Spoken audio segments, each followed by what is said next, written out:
The world is getting warmer, which means more evaporation from oceans and therefore more water vapor in the atmosphere. More water vapor in the atmosphere leads to more clouds and also to more rain. And yet at the same time, it also leads to more drought because the increased temperatures are outpacing the increase in precipitation, so that there is an overall drier climate in many parts of the world. That's why we have seen both more floods and more droughts in recent years. In fact, according to the insurance firm Lloyd's, the number of natural disasters around the world has almost doubled over the last 20 years. Heat waves can lead to droughts, but they can also lead to floods. In Europe, for example, record-breaking rainfall in July 2021 led to catastrophic flooding in Germany, Belgium, and the Netherlands. In total, 47 people lost their lives and more than 10 billion euros in damages were caused by this flood. Floods can also be caused by storm surges or hurricanes, such as Hurricane Katrina in 2005, which devastated New Orleans. Floods can also occur when a dam breaks, like the one in Michigan in 2011, which caused $264 million in damages, or the one in Brumadinho in Brazil in 2019, which caused $3.5 billion in damages. Floods can also be caused by melting snow. In 1983, for example, the Canadian city of St. John's was hit by devastating floods after a rapid snowmelt.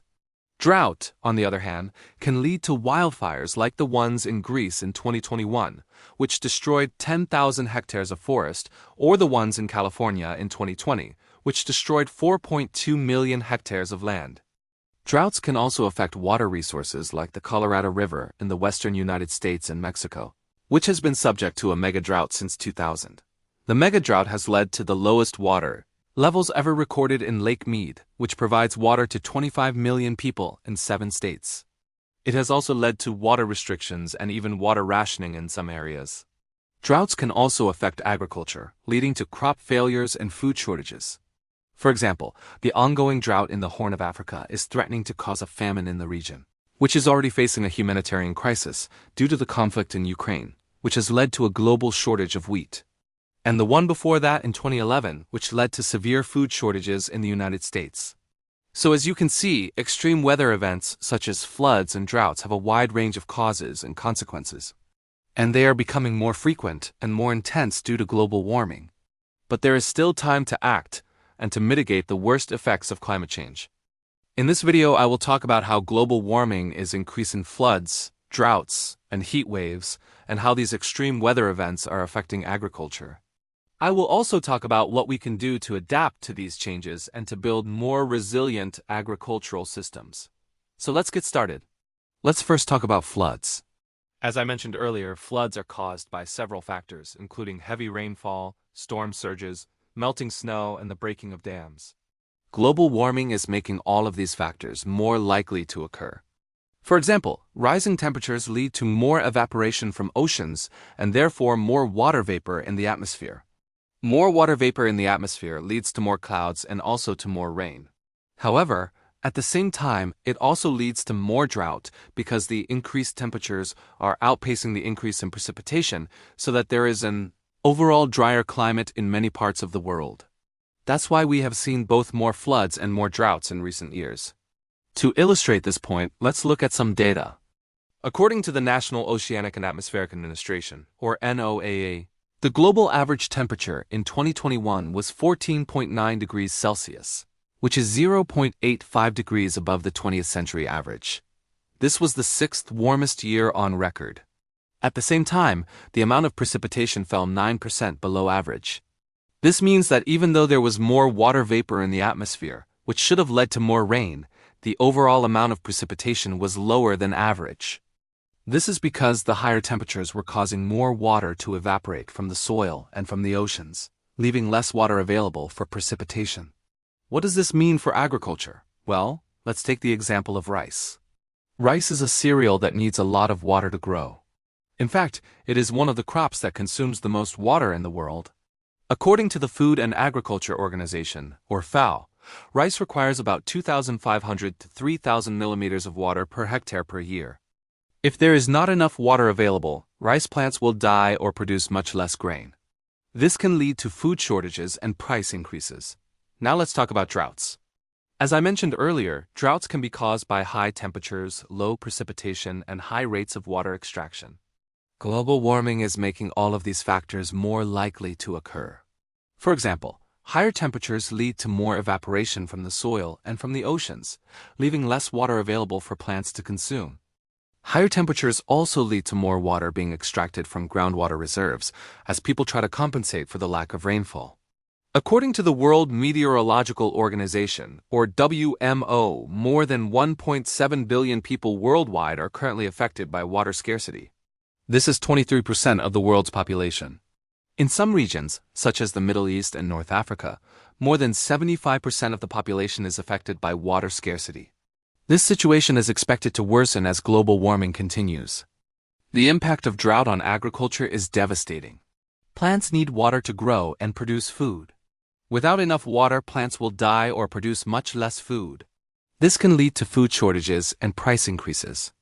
It can also lead to rural poverty and social instability. Finally, let's talk about heat waves. As I mentioned earlier, heat waves can lead to droughts, which can then lead to floods, as we have seen in Europe in 2021. But heat waves can also have direct impacts on agriculture.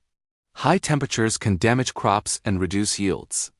They can also stress livestock, reducing production and increasing mortality. For example, in 2010, a heat wave in Russia killed hundreds of thousands of pigs, cows, and sheep. In 2015, a heat wave in India killed an estimated 2 billion chickens. Heat waves can also affect the quality of agricultural products. For example, high temperatures can reduce the protein content of meat and the sugar content of fruits. They can also increase the growth of weeds and pests, which can further damage crops.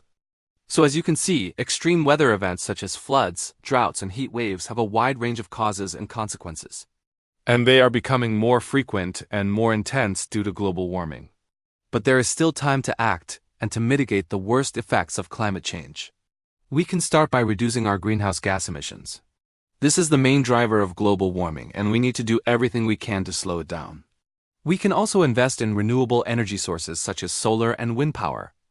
This will help us to reduce our reliance on fossil fuels and to generate electricity in a more sustainable way. We can also invest in water-saving technologies in agriculture. This includes things like drip irrigation, which delivers water directly to plants, reducing waste and evaporation. It also includes drought-resistant crops, which require less water to grow. We can also improve water management in general, such as by building reservoirs and desalinating water. We can also adapt to the changes that are already happening. This includes things like developing new crops that can withstand higher temperatures and building infrastructure that can cope with more extreme weather events. We also need to raise public awareness about the risks of climate change and what we can do to mitigate them. This is important because we all need to be on board to make these changes happen. In conclusion, extreme weather events such as floods, droughts, and heat waves are a growing threat to agriculture. They are caused by a wide range of factors, including rising temperatures, changing precipitation patterns, and more extreme weather events.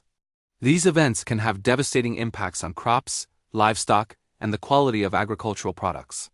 But there is still time to act and to mitigate the worst effects of climate change. By reducing our greenhouse gas emissions, investing in renewable energy sources and water-saving technologies, adapting to the changes that are already happening, and raising public awareness, we can build a more sustainable and resilient agricultural system for the future. Thank you for watching this video. If you liked it, please give it a thumbs up and share it with your friends. And if you haven't already, please subscribe to my channel so that you don't miss any of my videos. I would also like to take this opportunity to thank all of my supporters who have supported me through various platforms. Your support helps me to continue producing quality content, and I really appreciate it. Thank you again for watching, and I'll see you in my next video.